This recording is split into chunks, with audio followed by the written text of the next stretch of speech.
Assalamualaikum warahmatullahi wabarakatuh. Alhamdulillah wassalatu wassalamu ala rasulillah Sayyidina Muhammad ibn Abdillah wa ala alihi wa sahbihi wa mawalah amma ba'du. Saudara-saudaraku yang dirahmati Allah subhanahu wa ta'ala, kita bersyukur kepada Allah dengan mengucapkan Alhamdulillah bahwa sebentar lagi kita akan masuk di malam 17 bulan suci Ramadan.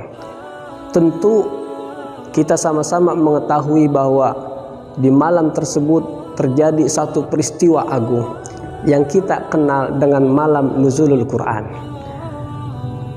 Allah subhanahu wa ta'ala berfirman dalam surah Ad-Dukhan ayat 3, A'udzubillahi minasyaitonirrajim, Bismillahirrahmanirrahim, Inna anzalnahu fi lailatin mubarakah. Sesungguhnya kami telah menurunkan Al-Quran di satu malam yang penuh dengan keberkahan. Bahkan di ayat lain dalam surah Al-Qadar ayat 1, Allah subhanahu wa ta'ala juga berfirman, A'udzubillahi minasyaitonirrajim, Bismillahirrahmanirrahim, Inna anzalnahu fi lailatul qadar. Sesungguhnya kami telah menurunkan Al-Quran di malam yang mulia. Dari dua ayat ini tidak disebutkan tentang bulan dan tentang waktu kapan Al-Quran itu tepatnya diturunkan. Namun dalam surah Al-Baqarah ayat 185 Allah menyebutkan, mengkhususkan bulan suci Ramadan adalah bulan diturunkannya Al-Quran. Allah berfirman, A'udzubillahi minasyaitonirrajim, Bismillahirrahmanirrahim, Syahrul Ramadan alladzi unzila fihi Al-Quran hudan linnasi wa bayyinatin minal huda wal furqan. Bulan Ramadan adalah bulan yang diturunkan di dalamnya Al-Quran sebagai petunjuk untuk sekalian manusia dan penjelas dari petunjuk tersebut dan sebagai pembeda. Maka dari ayat inilah kita mengetahui bahwasannya Al-Quran Allah turunkan itu di dalam bulan suci Ramadan. Namun ulama berbeda pendapat tentang malam yang keberapa diturunkannya Al-Quran tersebut. Ada ulama yang berpendapat itu terjadi di malam pertama. Ada ulama lain berpendapat di malam yang ketiga, kelima, ketujuh, dan seterusnya. Namun ada sebagian ulama dari kalangan mazhab Imam Syafi'i, mereka mengatakan bahwa Al-Quran diturunkan tepat pada malam ke-17 daripada bulan suci Ramadan.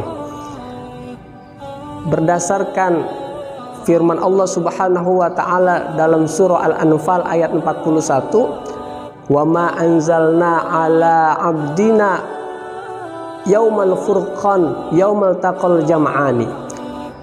Dan apa-apa yang kami turunkan kepada hamba kami di hari Al-Furqan, yaitu hari di mana bertemunya dua pasukan. Apa maksudnya dua pasukan? Yaitu pasukan kaum kafir Quraisy dengan kaum muslimin saat terjadinya perang Badar, yaitu yang terjadi tanggal 17 bulan suci Ramadan.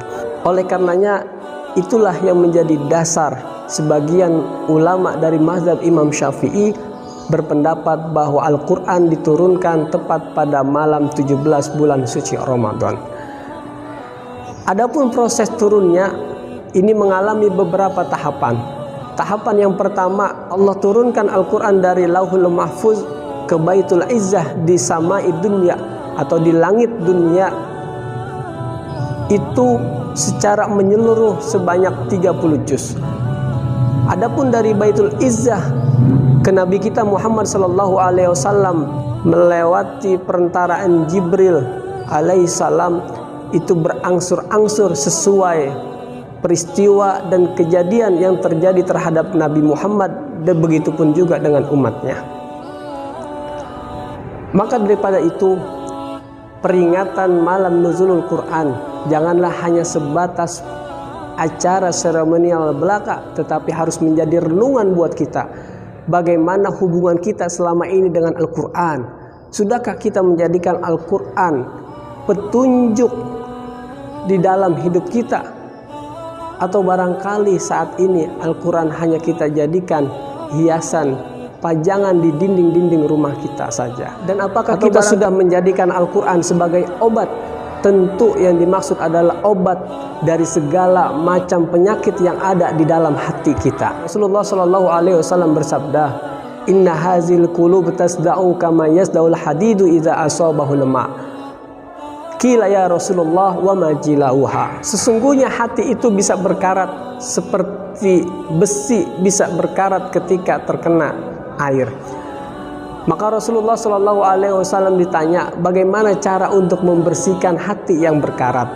Qala kasratu zikril maut wa tilawatil Quran. Maka Rasulullah memberikan jawaban cara membersihkan hati yang berkarat dengan cara kita memperbanyak mengingat mati dan memperbanyak membaca Al-Quran.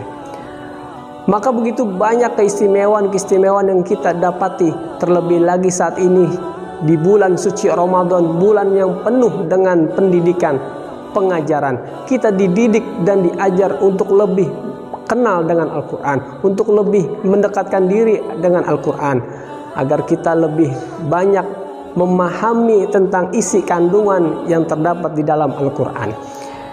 Bahkan inilah kesempatan kita untuk mengumpulkan pahala dan kebaikan-kebaikan sebanyak-banyaknya dengan cara kita membaca Al-Quran. Dalam sebuah hadis riwayat daripada Imam At-Tirmizi, Rasulullah SAW bersabda, "Man qara'a harfan min kitabillah falahu hasanatun, wal hasanatu bi asyri amsalihha.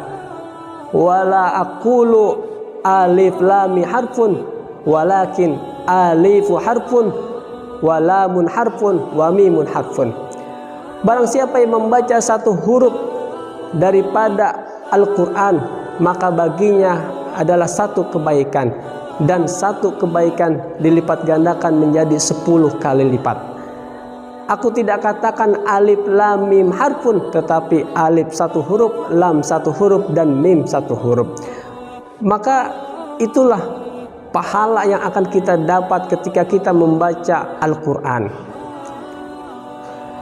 Bahkan tidak hanya saja itu, di dalam riwayat Bukhari dan Muslim, Rasulullah SAW memberikan kedudukan yang mulia bagi orang-orang yang mampu membaca Al-Quran dengan baik dan benar.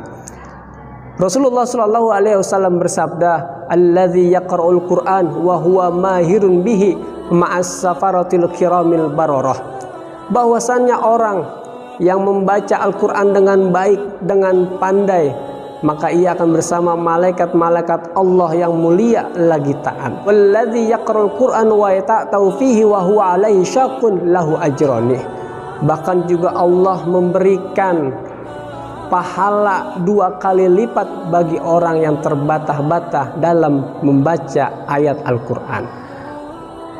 Pahala daripada membacanya, dan juga pahala karena kesulitan membaca ayat Al-Quran. Yang terakhir, yang barangkali juga dapat memotivasi kita untuk selalu membaca Al-Quran, bahwasanya Al-Quran nanti akan datang di hadapan Allah Subhanahu wa Ta'ala, memberikan syafaat pertolongan untuk kita, untuk orang-orang yang membacanya saat di dunia. Sebagaimana yang dalam sebuah hadis yang diriwayatkan dari Imam Muslim, bahwa Rasulullah SAW bersabda, "Iqra'ul Qur'ana fa innahu ya'ti yaumal qiyamah syafi'an li ashabihi." Bacalah oleh kamu Al-Quran, karena Al-Quran akan datang di hari kiamat menjadi penolong untuk orang-orang yang membacanya. Itulah beberapa keutamaan-keutamaan daripada membaca Al-Quran. Semoga dengan keutamaan-keutamaan tersebut memotivasi kita untuk lebih dekat lagi dengan Al-Quran, untuk lebih semangat lagi dalam kita membaca Al-Quran, merenungi isi kandungan Al-Quran, terutama mengamalkan nilai-nilai yang ada di dalamnya. Kita berdoa kepada Allah, semoga dengan keberkahan bulan suci Ramadan, dengan keberkahan Al-Quran, Allah berikan kita taufik dan hidayah untuk senantiasa bisa mengamalkan apa-apa yang terkandung di dalam Al-Quran dalam keseharian kita. Dan semoga Allah jadikan kita, keluarga kita, dan keturunan-keturunan kita termasuk orang-orang yang ahli Al-Quran. Amin, amin, ya Rabbal Alamin. Wassalamualaikum warahmatullahi wabarakatuh.